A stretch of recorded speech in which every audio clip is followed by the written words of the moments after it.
ಎಲ್ಲರಿಗೂ ಶುಭ ಸಂಜೆ. ಇವರ ಹೆಸರು ಗಂಗಸಿದ್ದಯ್ಯ, ನಿವೃತ್ತ ಶಿಕ್ಷಕರು, ಸರ್ಕಾರಿ ಪ್ರೌಢಶಾಲೆ ಒಳುವನಹಳ್ಳಿ, ವನ್ನಾರ್ನಹಳ್ಳಿ ವಾಸ. ಇವರು ಇಂದು ಜ್ಞಾನವಾಹಿನಿ ಚಾನೆಲ್ನಲ್ಲಿ ಆಧ್ಯಾತ್ಮ ವಿಚಾರವನ್ನು ತಿಳಿಸಿಕೊಡುತ್ತಿದ್ದಾರೆ. ಜನನಿ ಜನ್ಮಭೂಮಶ್ಚ ಸ್ವರ್ಗಾದಪಿ ಗರೀಯಸಿ. ಜನನಿ ಮತ್ತು ಜನ್ಮಭೂಮಿ ಸ್ವರ್ಗಕ್ಕಿಂತ ಶ್ರೇಷ್ಠವಾದಂಥ ವಿಚಾರ ಆಗಿದೆ. ಜನನಿ ತಾಯಿ ಜನ್ಮ ಕೊಟ್ಟರೆ ಜನ್ಮಭೂಮಿ ಜೀವನ ಕೊಡ್ತಾಳೆ. ಆ ಜೀವನದಿಂದ ನಾವು ಎಂಥ ಜೀವನನ ಈ ಭೂಮಿ ಮೇಲೆ ಬಂದ ಮೇಲೆ ಮಾಡಬೇಕು ಅನ್ನೋದನ್ನ ಅರ್ಥ ಮಾಡ್ಕೋಬೇಕಾಗುತ್ತೆ. ಈ ಭೂಮಿ ಮೇಲೆ ಮಾನವರು, ದಾನವರು, ದೇವತೆಗಳು ಇಷ್ಟು ಜನನೂ ವಾಸ ಮಾಡಿದ್ದಾರೆ. ಈ ವರ್ಗದಲ್ಲಿ ನಾನು ಯಾವ ವರ್ಗಕ್ಕೆ ಸೇರಿದ ಮಾನವ ಅನ್ನೋದನ್ನು ನಾವಿಂದು ಅರ್ಥ ಮಾಡ್ಕೋಬೇಕಾಗಿದೆ. ಇದೆಲ್ಲ ಅರ್ಥ ಮಾಡ್ಕೋಬೇಕು ಅಂತ ಹೇಳಿದ್ರೆ ಮೊದಲನೇಲಿ ಮಾನವ ತನ್ನನ್ನು ತಾನು ಅರಿಬೇಕು. ತಾನು ಯಾರು, ಎಲ್ಲಿಂದ ಬಂದೆ, ಯಾಕೆ ಬಂದಿದ್ದೀನಿ, ಏನು ಮಾಡಬೇಕು, ಎಲ್ಲಿಗೆ ಹೋಗಬೇಕು, ಈ ವಿಚಾರ ಗೊತ್ತಾಗದೆ ಹೋದರೆ ನಾವು ಮನುಷ್ಯರಾಗಿ ಹುಟ್ಟು ಕೂಡ ಸಾಮಾನ್ಯ ಪ್ರಾಣಿಗಳಿಗಿನ್ನೂ ಕನಿಷ್ಠ ಆಗಿಬಿಡ್ತೀವಿ. ಆದ್ದರಿಂದ ಮಾನವ ತನ್ನರಿವನ್ನು ಮೊದಲು ಮಾಡ್ಕೊಳ್ಳೋದೇ ನಿಜವಾದಂಥ ಅರಿವು, ನಿಜವಾದಂಥ ವಿದ್ಯೆ. ಆ ವಿದ್ಯೆನ ಅರಿಬೇಕು ಅಂತ ಹೇಳಿದ್ರೆ ಫಸ್ಟ್ ನನ್ನನ್ನು ನಾನು ಅರ್ಥ ಮಾಡ್ಕೋಬೇಕು. ನಾನು ಯಾರು ಅನ್ನೋದ್ರ ಬಗ್ಗೆ ಭಗವದ್ಗೀತೆಯಲ್ಲಿ ಹೇಳಿದೆ. ವಾಸಾಂಸಿ ಜೀರ್ಣಾನಿ ಯಥಾ ವಿಹಾಯ ನವಾನಿ ಗೃಹ್ಣಾತಿ ನರೋ ಪರಾಣಿ ತಥಾ ಶರೀರಾಣಿ ವಿಹಾಯ ಜೀರ್ಣ ಅನ್ಯಾನಿ ಸಂಯಾತಿ ನವಾನಿ ದೇಹಿ. ವಸನ ಅಂದರೆ ವಸ್ತ್ರ ಅಂತೇಳಿ, ಬಟ್ಟೆ, ನಾವು ಧರಿಸಿರ್ತಕ್ಕಂಥ ಬಟ್ಟೆ ವಸನ. ವಾಸಾಂಸಿ ಜೀರ್ಣಾನಿ, ಯಾವ ರೀತಿ ಬಟ್ಟೆ ಹಳೇದಾದರೆ ಕಳಚಾಕಿ ಹೊಸ ಬಟ್ಟೆಯನ್ನು ಉಡ್ತೀವೋ, ವಾಸಾಂಸಿ ಜೀರ್ಣಾನಿ ಯಥಾ ವಿಹಾಯ ನವಾನಿ, ಹೊಸದನ್ನು ಗೃಹ್ಣಾತಿ ಧರಿಸ್ತೀವಿ, ನರೋಪರಾಣಿ. ಈ ನರಮನುಷ್ಯ ಯಾವ ರೀತಿ ಹಳೆ ಬಟ್ಟೆ ಹಳೇದಾದ್ಮೇಲೆ ಕಳಚಿ ಹೊಸ ಬಟ್ಟೆ ಉಡ್ತಾನೋ ಹಾಗೆ ನಾವು ಈ ಶರೀರವೆಂಬ ವಸ್ತ್ರವನ್ನು ಧರಿಸಿ ಈ ಸೃಷ್ಟಿ ಮೇಲೆ ಪಾತ್ರ ಮಾಡ್ತಾ ಇದ್ದೀವಿ. ಈ ಶರೀರ ಬಾಲ್ಯ, ಯೌವನ, ವೃದ್ಧಾಪ್ಯ ಮುಕ್ತ ಆದಮೇಲೆ ಈ ಶರೀರನ ಇಲ್ಲೇ ತ್ಯಾಗ ಮಾಡಿ ವಾಪಸ್ಸು ನಾವೆಲ್ಲಿಂದ ಬಂದವೋ ಅಲ್ಲಿಗೆ ಹೋಗಬೇಕಾಗುತ್ತೆ. ನಾವೆಲ್ಲಿಂದ ಬಂದ್ವಿ, ಈ ಪ್ರಶ್ನೆಗೆ ಉತ್ತರ ಎಲ್ಲೂ ಸಿಗೋದಿಲ್ಲ. ಮತ್ತು ಹೆಂಗೆ ಪ್ರಾಪ್ತಿ ಮಾಡ್ಕೋಬೇಕು ನಾವು? ಅದಕ್ಕೆ ಮೊದಲು ನನ್ನನ್ನು ನಾನು ಯಾರು ಅಂತ ಅರಿತ್ರೆ ಆಮೇಲೆ ನಾವು ಎಲ್ಲಿಂದ ಬಂದೋ ಅಂತ ತಿಳ್ಕೊಬೋದು. ನಾನು ಈ ಶರೀರ ಅಲ್ಲ, ಶರೀರದಲ್ಲಿರ್ತಕ್ಕಂಥ ಒಂದು ಶಕ್ತಿ. ಆ ಶಕ್ತಿಗೆ ಸಾಮಾನ್ಯ ಜನ ಜೀವ, ಪ್ರಾಣ, ಸತ್ ಅಂತ ಹೇಳ್ತಾರೆ. ಅದಕ್ಕೆ ಸತ್ತು ಹೋದ ಅಂತಾರೆ. ಸತ್ತು ಹೋದ ಅಂದರೆ ಸತ್ಯ ಹೋಗಿದೆ, ಸುಳ್ಳಿದೆ.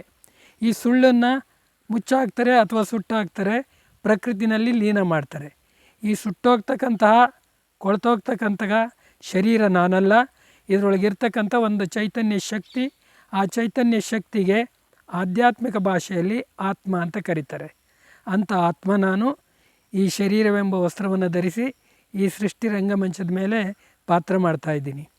ನಾನು ಆತ್ಮ ಈ ಶರೀರದ ಭ್ರೂಮಧ್ಯದಲ್ಲಿ ಕೂರ್ತಿದ್ದೀನಿ. ಈ ಕಣ್ಣಿಂದ ನೋಡ್ತಕ್ಕಂತಹ, ಕಿವಿಯಿಂದ ಕೇಳ್ತಕ್ಕಂತಹ, ಬಾಯಿಂದ ಮಾತಾಡ್ತಕ್ಕಂತಹ, ಕರ್ಮೇಂದ್ರಿಯಗಳನ್ನು ಬಳಸ್ಕೊಂಡು ಕರ್ಮ ಮಾಡ್ತಕ್ಕಂತಹ ಒಂದು ಚೈತನ್ಯ ಶಕ್ತಿ ನಾನು ಆತ್ಮ ಆಗಿದ್ದೀನಿ. ನಾನು ಆತ್ಮ ಚೈತನ್ಯ ಜ್ಯೋತಿರ್ಬಿಂದು, ಮನ, ಬುದ್ಧಿ, ಸಂಸ್ಕಾರದಿಂದ ಕೂಡಿರ್ತಕ್ಕಂತಹ ದಿವ್ಯ ಶಕ್ತಿಯಾಗಿದ್ದೀನಿ. ಯಾವ ರೀತಿ ಡ್ರೈವರು ಕಾರಲ್ಲಿ ಕೂತ್ಕೊಂಡು ಕಾರ್ ಓಡಿಸ್ತಾನೋ ಹಾಗೆ ಈ ಶರೀರವೆಂಬ ಕಾರಿನಲ್ಲಿ ನಾನು ಕೂತ್ಕೊಂಡು ಈ ಶರೀರವೆಂಬ ಕಾರನ್ನು ಚಲಾಯಿಸ್ತಾ ಇದ್ದೀನಿ. ಕಾರಲ್ಲಿ ಡ್ರೈವರ್ ಎಲ್ಲಿರ್ತಾನೆ?